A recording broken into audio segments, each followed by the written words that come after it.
जो भक्तिमान पुरुष प्रतिदिन प्रातःकाल में उठकर स्नान करके पवित्र होकर पीले वस्त्र धारण करता है और पूर्वाभिमुख होकर मन में भगवान विष्णु का ध्यान करते हुए इस विष्णु सहस्रनाम स्तोत्र का पाठ करता है या केवल इसका श्रवण करता है, वो महान यश को प्राप्त करता है। वो वीर्य और तेज को प्राप्त करता है तथा आरोग्यवान, कांतिमान, बलवान, रूपवान, मानवान और सर्वगुण संपन्न हो जाता है। उसका किसी भी लोक में कभी अहित नहीं होता। इस स्तोत्र का फल कभी खाली नहीं जाता। इससे सभी इच्छाएं पूर्ण होती हैं और अंत में मनुष्य मोक्ष को प्राप्त कर परमात्मा में विलीन हो जाता है।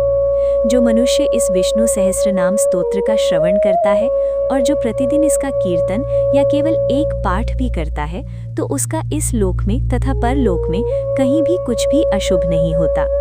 केवल सुनने मात्र से ही साधक पवित्र होने लगता है और बुरे कार्यों की लालसा स्वतः ही क्षीण होने लगती है। ये केवल कहने की बात नहीं है, बल्कि इस स्तोत्र के प्रभाव से जीवन में चमत्कारिक परिणाम देखने को मिलते हैं। परम पिता भीष्म और वैशंपायन जी इस स्तोत्र की महिमा का बखान करते हुए कभी नहीं थकते। अतः इस स्तोत्र सभी स्तोत्रों में परम कल्याणकारी स्तोत्र कहा गया है। पाठ न कर पाने की स्थिति में यदि इस स्तोत्र का श्रवण भी किया जाए तो भी मनुष्य की परम गति होती है। भगवान गणेश, जिनकी अंग कांति सिंदूर के समान है, जिनकी 2 भुजाएं हैं, जो लंबोदर हैं और कमल पर विराजमान हैं, जिनकी सेवा में ब्रह्मा आदि देवता लगे हुए हैं, ऐसी श्री गणेश जी को मैं प्रणाम करता हूँ। जो श्वेत वस्त्र धारण किए हुए हैं, जो सर्वव्यापी हैं, चंद्रमा के समान कांतिमान हैं, जिनकी 4 भुजाएं हैं, जो सर्वज्ञ हैं और मधुर मुस्कान धारण किए हुए हैं, ऐसे ईश्वर का मैं ध्यान करता हूँ और उनसे प्रार्थना करता हूँ कि वे आने वाली सभी बाधाओं को दूर करें। मैं भगवान विष्णु की सेना के अधिपति विश्वक्सेन की शरण लेता हूँ, जो सदा सभी बाधाओं को दूर करते हैं और अनेक प्रकार से हमारी रक्षा करते हैं। हे व्यास, आपको मेरा प्रणाम है। आप ऋषि वशिष्ठ के पौत्र, शक्ति के पुत्र और ऋषि पराशर के पुत्र हैं। आप सभी दोषों से मुक्त और तपस्या के भंडार हैं। उन महर्षि व्यास को मेरा बारंबार प्रणाम है। व्यास रूपी विष्णु को भी मेरा प्रणाम है। विष्णु, जिन्होंने स्वयं को व्यास के रूप में प्रकट किया है, जो ब्राह्मण रूपी ज्ञान और वैराग्य के भंडार हैं, जो विकार रहित, शुद्ध, नित्य और सर्वव्यापी हैं, उन वासुदेव भगवान विष्णु को मेरा नमस्कार है। जिनकी स्मृति मात्र से जीव के रोग, शोक, पाप, ताप, दुख, दरिद्रता और दुर्गुण नष्ट हो जाते हैं और जिनका स्मरण करने से जीव सांसारिक बंधनों से मुक्त हो जाता है, उन सब को उत्पन्न करने वाले परम प्रभु श्री विष्णु को मेरा बार बार नमस्कार है। उस सर्वशक्तिमान भगवान विष्णु को कोटि कोटि प्रणाम।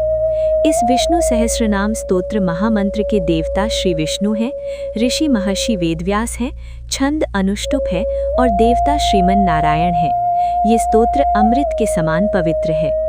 मैं उस भगवान विष्णु का ध्यान करता हूँ, जो इस सृष्टि के पालक और रक्षक हैं, जो शेष नाग पर शयन करते हैं, जिनकी नाभि से कमल प्रकट होता है, जिनसे ब्रह्मांड की उत्पत्ति होती है, जो सर्वव्यापी हैं, जिनकी आंखें कमल के समान हैं और जो समस्त ऐश्वर्य के स्वामी हैं। योगी जन जिनका ध्यान करते हैं, जो संसार के भय का नाश करते हैं, उन भगवान विष्णु को मेरा बारंबार नमस्कार है। जो भूत, भविष्य और वर्तमान के स्वामी हैं, जो सृष्टि की उत्पत्ति, पालन और प्रलय करने वाले हैं, जो गुणों से परे हैं, जो कल्याण स्वरूप हैं, जो समस्त प्राणियों के आत्मा हैं, जो भक्तों की रक्षा करते हैं और जिनका स्मरण समस्त दुखों का नाश करता है, ऐसे परमात्मा श्री विष्णु को मेरा नमन है।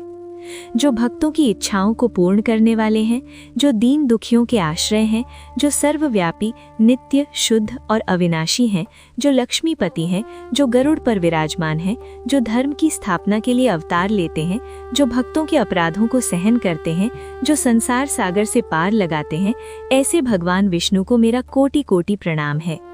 जो सत्य स्वरूप है, जो समस्त जगत के कारण है, जो ज्ञान, वैराग्य और ऐश्वर्य से परिपूर्ण है, जो भक्तों को परम धाम में ले जाते हैं, जो सबके हृदय में अंतर्यामी रूप से विराजमान है, जो जन्म मृत्यु के बंधन से मुक्त करते हैं, जो समस्त शोकों का नाश करते हैं, उन भगवान वासुदेव को मेरा बारंबार नमस्कार है।